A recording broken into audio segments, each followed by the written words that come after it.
Hello students, this is me Safiq sir, your mathematics teacher. अनि म फेरि हाजिर भइसकेको छु तपाईँहरूको लागि। And today we are going to discuss about a mesmerizing topic that we have been taught that in first quadrant all the trigonometric ratios will be positive, right? And sine and cosec will be positive in second quadrant, and tan and cot will be positive in third quadrant, and cos and sec will be positive in fourth quadrant. We have been using these all the trigonometric ratios, and we have been converting and we have been using in different problems. तर हामीलाई चाहिँ अहिलेसम्म थाहा थिएन कि चाहिँ किन certain trigonometric ratios will be negative or positive in certain quadrants. त यसैको बारेमा चाहिँ हामी डिस्कस गर्न गइरहेको छौँ. So stay along with me. Let's debunk this. Okay, students, let's now consider a unit circle अनि चारवटा क्वाड्रेन्ट है.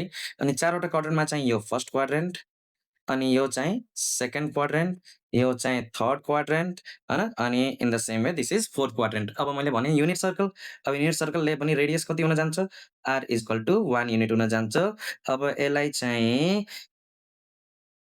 पोलर फर्ममा लेख्न पर्यो भने यो कोअर्डिनेट चाहिँ के हुन्छ, cos थीटा अनि sin theta. If you want to understand, मेरो प्रिभियस टपिकमा जानुस्, मेरो प्रिभियस भिडियोमा जानुस्, अनि त्यहाँ चाहिँ बुझ्न सक्नुहुन्छ why cos theta and sin theta are positive हैन. अब अगाडि बढौँ. cos र sin चाहिँ किन पोजिटिभ भयो, किनकि यो x एक्सिस पोजिटिभ अनि y एक्सिस पनि पोजिटिभ, दुईटै पोजिटिभ छ भनेको अब यो cos थीटा पनि पोजिटिभ, sin थीटा पनि पोजिटिभ भनेको चाहिँ x कम्पोनेन्ट र y component both are positive. अब sin र cos पोजिटिभ भयो भने चाहिँ के हुन्छ, tan थीटा पनि पोजिटिभ हुन जान्छ. किन tan थीटा पोजिटिभ हुन जान्छ, किनकि चाहिँ sin upon cos tan theta हुन्छ. sin पनि पोजिटिभ, cos पनि पोजिटिभ, यसको मतलब tan पनि positive. In the same way cot theta is also positive हैन. अनि cot थीटा पोजिटिभ हुन्छ भने चाहिँ sec थीटा पनि पोजिटिभ हुन्छ. sec थीटा किन हुन्छ, cosec को reciprocal sec, cos theta equal to 1 upon sec, sec positive भयो भने cos पनि positive. In the same way cosec पनि पोजिटिभ. अनि 6 वटा ट्रिग्नोमेट्रिक रेशियो पोजिटिभ हुन्छ, in which in first quadrant all the trigonometric ratios are positive है. यति बुझ्नुभयो. अब सेकेन्ड क्वाड्रेन्टमा चाहिँ जान कोसिस गरौँ न. सेकेन्ड क्वाड्रेन्टमा पनि चाहिँ एउटा रेडियस लिगौँ युनिट सर्कलको, अनि चाहिँ क्वाड्रेन्ट बनाम, अनि यो नेगेटिभ एक्स एक्सिस बुझ्नुभयो, अनि यता चाहिँ पोजिटिभ वाइ एक्सिस, राइट. अब यसमा चाहिँ बुझ्न कोसिस गर्नुहोस् त, यो चाहिँ के हुन्छ, अब यो क्वाड्रेन्ट चाहिँ के हुन्छ, एक्स कम्पोनेन्ट cos थीटा चाहिँ y कम्पोनेन्ट sin थीटा थियो है, माइन्डेड. अनि यसमा चाहिँ एक्स कम्पोनेन्ट अब नेगेटिभ छ, त्यही भएर माइनस cos थीटा, अनि y कम्पोनेन्ट चाहिँ के छ, sin थीटा पोजिटिभ हुन्छ.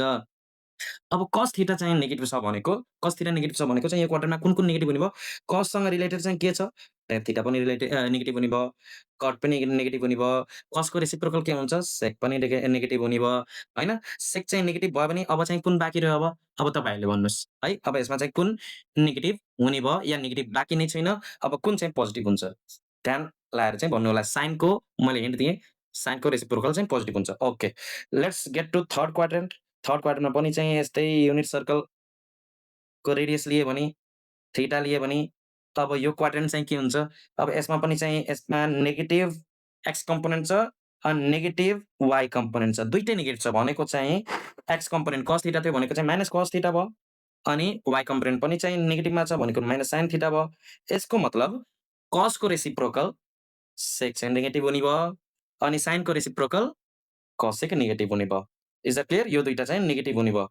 अनि पोजिटिभ के हुने भयो, tan थीटा पोजिटिभ हुने भयो, किनकि sin upon cos minus minus cancel out हुन्छ, अनि cot थीटा पनि चाहिँ पोजिटिभ हुने भयो. Is the clear. अनि यस्तै गरी हजुरहरूले चाहिँ पत्ता लगाएर मलाई भन्नु होला, कमेन्ट गर्नु होला, in fourth quadrant which trigonometric ratios are positive and which trigonometric ratios are negative.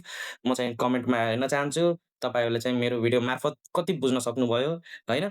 अनि यही थ्योरीलाई चाहिँ डिबङ्क गरेर चाहिँ अगाडि. Thank you very much for watching, अनि होप तपाईहरुले चाहिँ बुझ्नुभयो. अनि यो टपिकलाई पनि सेयर गर्नु होला, लाइक गर्नु होला, अनि मेरो च्यानललाई चाहिँ सब्स्क्राइब पनि गर्न कोसिस गर्नु होला. अनि आगामी दिनहरुमा पनि यस्तै टपिकहरु, यस्तै थ्योरीहरु चाहिँ डिबङ्क गर्नेछु, जुन चाहिँ हामीले युज गरिरहेका छौं, तर कहाँबाट आयो, कसरी आयो भनेर चाहिँ हामीलाई थाहा हुँदैन.